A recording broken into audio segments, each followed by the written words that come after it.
प्रत्यक्षं दर्पणदृश्यमाननगरी तुल्यं निजान्तर्गतं पश्यन्नात्मनि मायया बहिर्योधभूतं यथा निद्रया यः साक्षात् कुरुते प्रबोधसमये स्वात्मानमेवाद्वयं तस्मै श्रीगुरुमूर्तये नमः। इदं श्रीदक्षिणामूर्तये।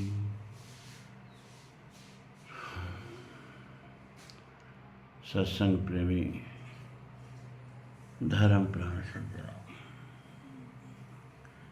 गीता का 18वां अध्याय चल रहा है।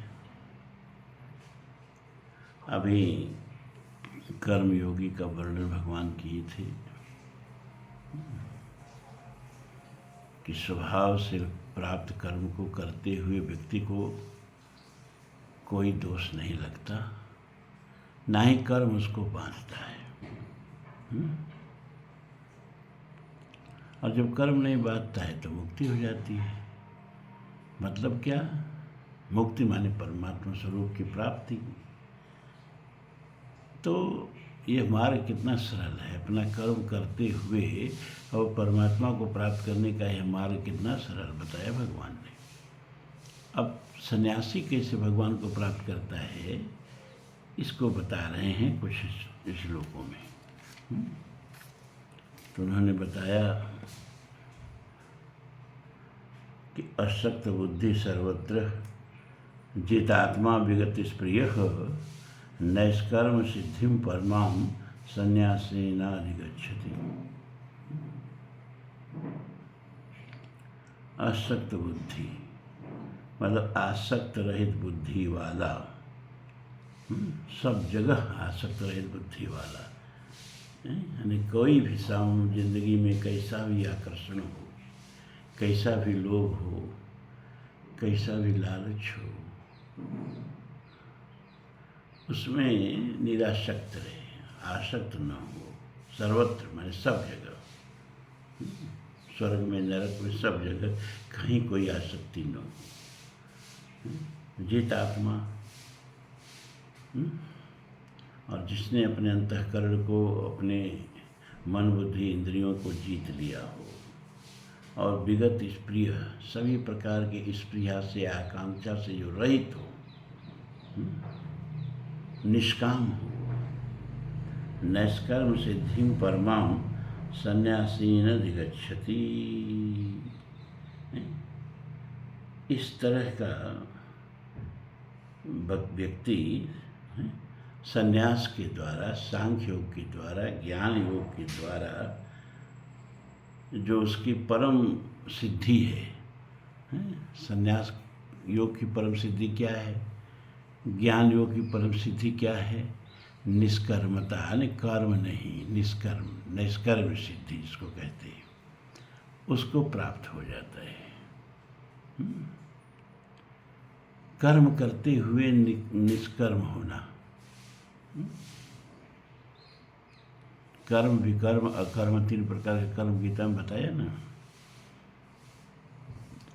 अकर्म का विनोद भाव कुछ ऐसी व्याख्या करते हैं कि कर्म करते हुए भी कर्म न हो तो उसको अकर्म कहते हैं। अब यह कौन सी कला है भाई कि कर्म करते हुए कर्म न हो? कहा जो कर्म स्वभाव में उतर जाता है, वह कर्म करते हुए भी कर्म नहीं होता है। जैसे धात्री माँ है, बच्चे के 2 महीना, 3 महीना, 4 महीना, 6 महीना का बच्चा गोद में है, उसके पालन में कितनी परेशानी होती है। कब टट्टी करेगा, कब पेशाब करेगा, और टट्टी और पेशाब पर पड़ा रहेगा तो रोने लगेगा, और माँ को घर का भी काम देखना है। तो इस तरह की धात्री माताओं को, जिनकी गोद में 0 से लेकर 6-7 महीने तक के बच्चे थे, डायरी दी गई और कहा गया कि आप लोग जो जो काम करती हैं इस डायरी पे लिख दिया करिए। 1 महीना बाद उन सबों की डायरी ली गई।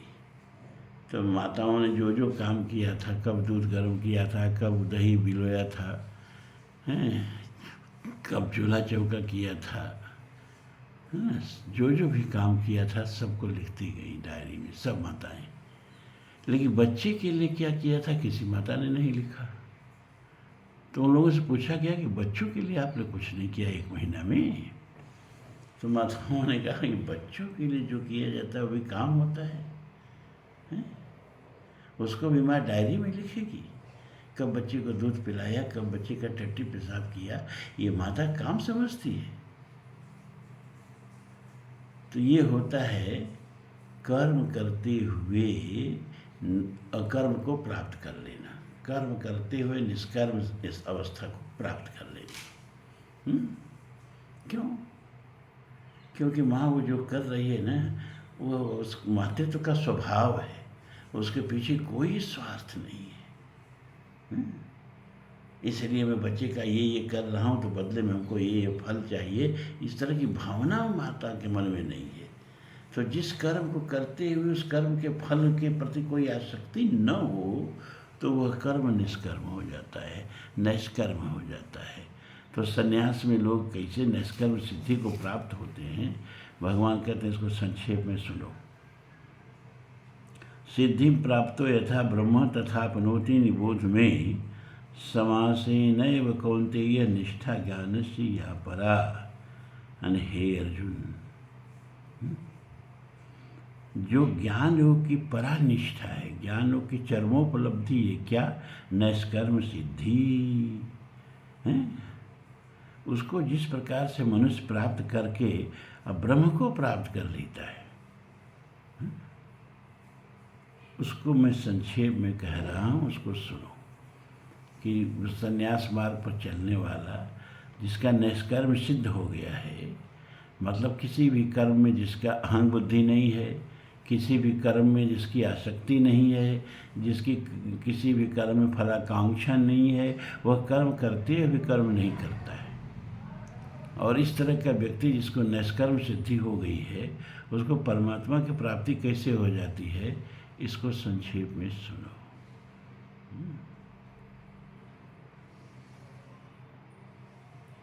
बुद्धिया विशुद्धया युक्तो धृतात्मानं नियम्य च शब्दादीन विषयान् त्यक्त्वा रागदेशो बुधस्य च विविक्त सेवी लघ्वासी यत वाक्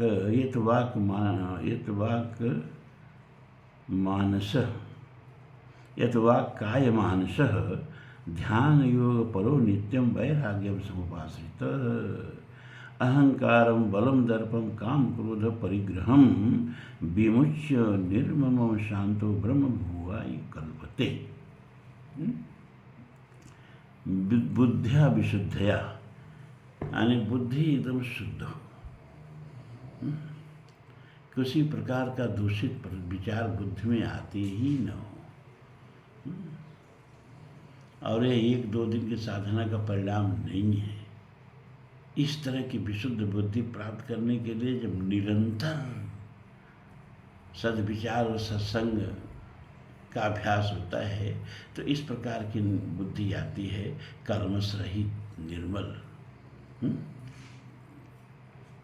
जब बहुकाल करिए सत्संग तो बुद्धिया विशुद्धया युक्तो, बुद्धि विशुद्ध बुद्धि से युक्त होकर के धृतात्मानं नियम्य च, और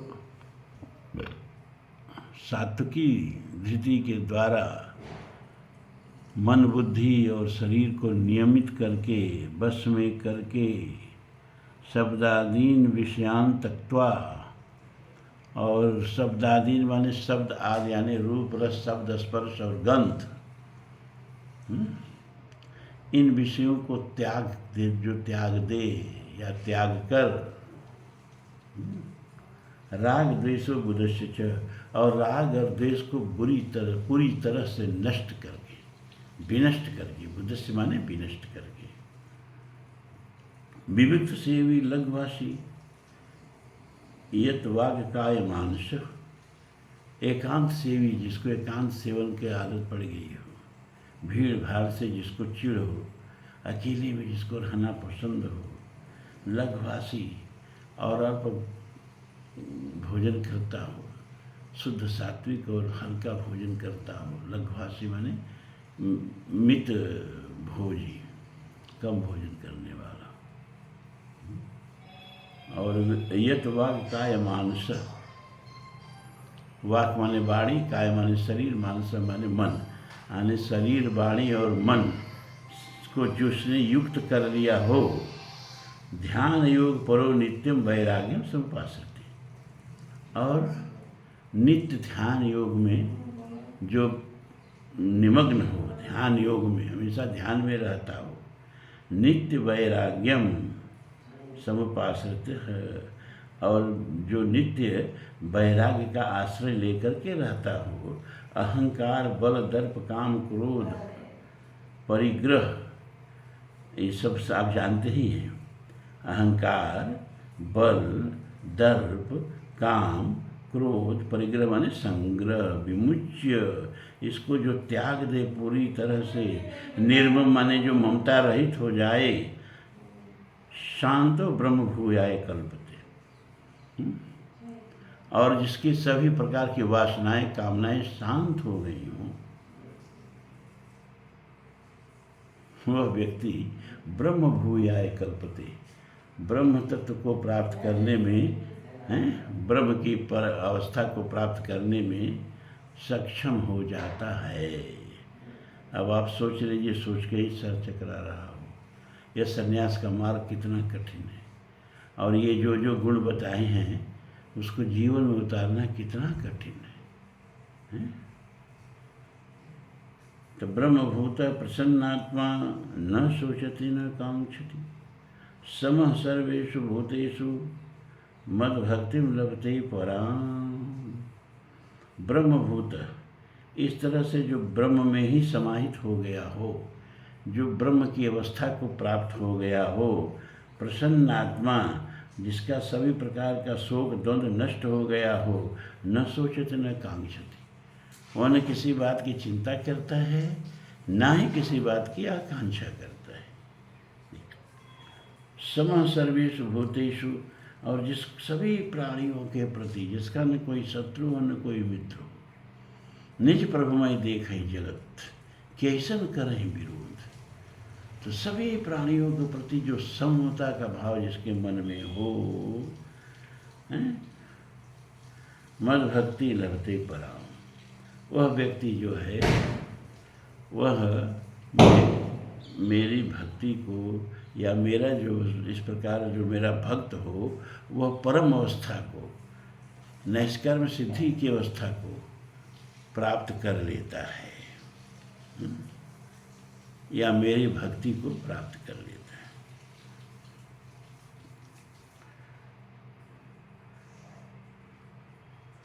भक्तया माभिजानाति यावनश्चास्मि तत्त्वतः ततो मां तत्त्वतो ज्ञात्वा विस्ते तदंतरम भक्त्या मम अभिजानाति। यावान यह च अस्मि तत्त्वतः ततो मां तत्त्वतो ज्ञात्वा विशते तदंतरम भक्तया माम अभिजानाति, पद विच्छेद ऐसे हो जाएगा। यावान यह च अस्मि तत्त्वतः ततः माम तत्त्वतः ज्ञात्वा विशते तदंतरम, भक्त्या माने भक्ति के द्वारा, माम माने मुझ परमात्मा को, मैं जैसा हूँ, यह च जो हूँ, और यावान जितना, अस्मि माने हूँ, तत्वतः ठीक वैसा का वैसा ही मुझको जान लेता है, तथा उस भक्ति को मुझको तत्व से जान, उस भक्ति से मुझको तत्व से जानकर तत्काल ही मुझको प्राप्त हो जाता है। वह तत्काल ही मुझको प्राप्त हो जाता है। कैसे तत्काल प्राप्त हो जाता है भैया? भक्तया, भक्ति के द्वारा, माम अभिजानाति, यावान यह च अस्मि तत्वतः। भक्ति द्वारा वह मुझको मैं जैसा हूँ, जितना हूँ, मेरे बारे में संपूर्ण रूप से जान लेता है। ततो माम तत्वतो ज्ञात्वा, और इस तरह से मुझको तत्व से जान करके विशते तदनंतरम, वह इसके बाद मुझको प्राप्त हो जाता है, चाहे मुझ में प्रवेश कर जाता है। कैसे प्रविष्ट कर जाता है? जैसे बूंद समुद्र में प्रविष्ट हो जाती है तो फिर समुद्र हो जाती है, बूंद नहीं रह जाती। हेरत हेरत हे सखी गया कबीर हेराए, बूंद समानी समुद्र में अब कत हेरी जाए। वही भाव यहाँ भगवान व्यक्त कर रहे हैं।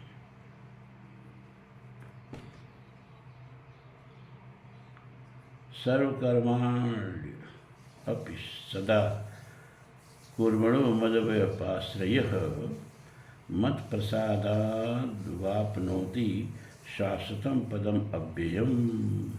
सर्वकर्माण अपि सदा कुर्वाणः मदव्यपाश्रयः मत्प्रसादात् अवाप्नोति शाश्वतं पदम अव्ययम्।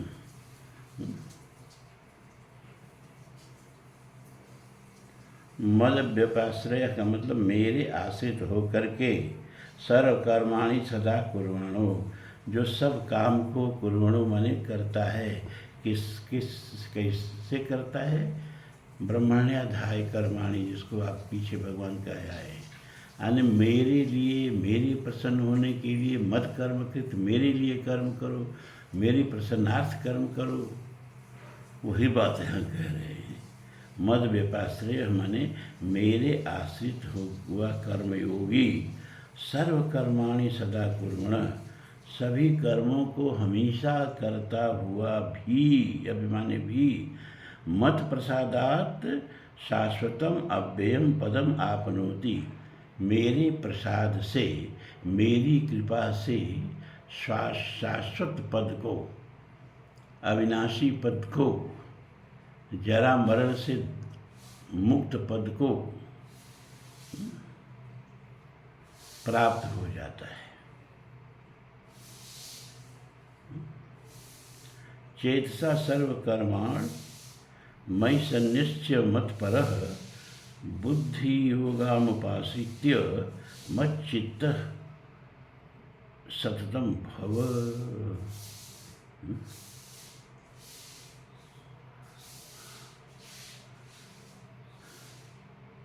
चेतसा सर्वकर्माणि मयि सन्न्यस्य मत्परः बुद्धि योगम उपाश्रित्य, पद विच्छेद हो जाएगा। बुद्धि योगम उपाश्रित्य, उपाश्रित्य माने आसरा लेकर, बुद्ध योग का आसरा लेकर, मच्चित्त सततम भव, इसका अर्थ हो जाएगा सर्वकर्माण माने सब कर्मों को, चेतसा माने पूर्ण चैतन्यता के साथ, पूर्ण मनोयोग के साथ मुझ में अर्पण करके, सभी कर्मों को मुझ में अर्पण कैसे करेंगे?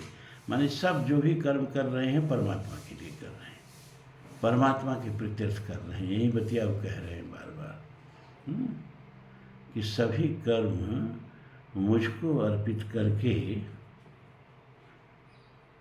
बुद्धि योगम उपाश्रित्य, बुद्धि योग किसको कहते हैं?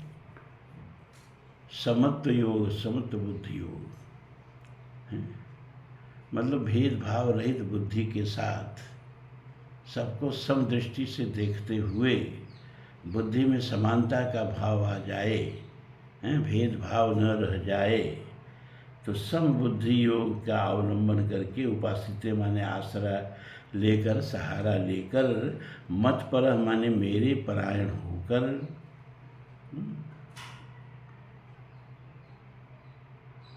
सततम मत चित्त भव, निरंतर मुझ में चित्त वाला हो। ये भगवान अर्जुन से कह रहे हैं। क्या कह रहे हैं? कि चेतसा सर्वकर्माणि मयि सन्न्यस्य मत्परः। सभी कर्म को मन के द्वारा मुझ में समर्पित करके बुद्धि योगम उपाश्रित्य, और बुद्धि योग का आश्रय लेकर के, बुद्धि योग का मतलब समत्व बुद्धि का आश्रय लेकर के मत चित्तम सत्व भव। सत्य माने निरंतर मेरे चित्त वाला रहो, माने चित्त में मेरे अलावा और किसी का भी चिंतन नहीं होना चाहिए। तो मत चित्तम सर्वदुर्गाणि,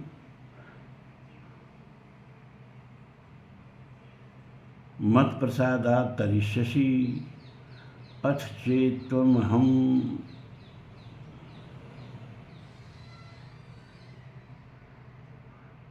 अथ चेत्त्वम् अहम् अहंकारा श्रोष्यसि विनक्ष्यसि। मत चित्त पद विच्छित हो जाएगा। सर्वदुर्गाणि मत प्रसादात् तरिष्यसि अथ चेतः त्वम् अहंकारात् न श्रोष्यसि विनक्ष्यसि। मत चित्त माने मुझ में चित्त वाला होकर, तुम माने तू, मुझ में चित्त वाला होकर तू का मतलब कि चित्त में निरंतर मेरा ही ध्यान चलता रहे। तैल धारावत, जैसे तेल को एक पात्र से दूसरे पात्र में गिराते हैं तो जैसे अखंड धारा बनती है, उसी तरह से जब चित्त की धारा परमात्मा से अखंड रूप से जुड़ जाए और कोई भी कर्म करें, बैठे सोते खड़े उताने, कहीं कबीर हम वही ठिकाने, कुछ भी करते रहें, चित्त परमात्मा में लगा रहे, ये यहाँ मतलब हुआ। और सर्व दुर्गाणी, दुर्गा दुर्गत हारिणी कहा जाता है ना, दुर्गत माने कष्ट, सर्व दुर्गाणी माने सभी संकटों को, मत प्रसाद माने मेरी कृपा से तरिष्यसि पार कर जाएगा। अगर निरंतर मेरे में ही चित्त लगा रहेगा, मेरे मन वाला, मनमना भव मत त्याजी, तो अगर निरंतर मेरे मन वाला रहेगा तो तुम्हारे जितने भी जीवन के कष्ट हैं उन सारे कष्टों को मेरी कृपा से पार कर जाएगा। अर्थ माने और, चेत माने यदि, अहंकारात् अहंकार के कारण मेरे वचनों को न श्रोष्यसि नहीं सुनेगा तो भैया क्या हो जाएगा, विनक्ष्यसि नष्ट हो जाएगा। अगर अहंकार के कारण, है ना, अरे सब हम अपनी समस्या का समाधान कर लेंगे,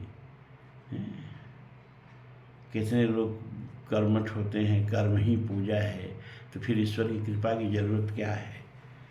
जब जैसा करेंगे तैसा फल पाएंगे। वो गीता के उस सिद्धांत को नहीं जानते हैं कि कर्म में 5 कारक होते हैं और उसमें सबसे प्रमुख कारक दैव होता है।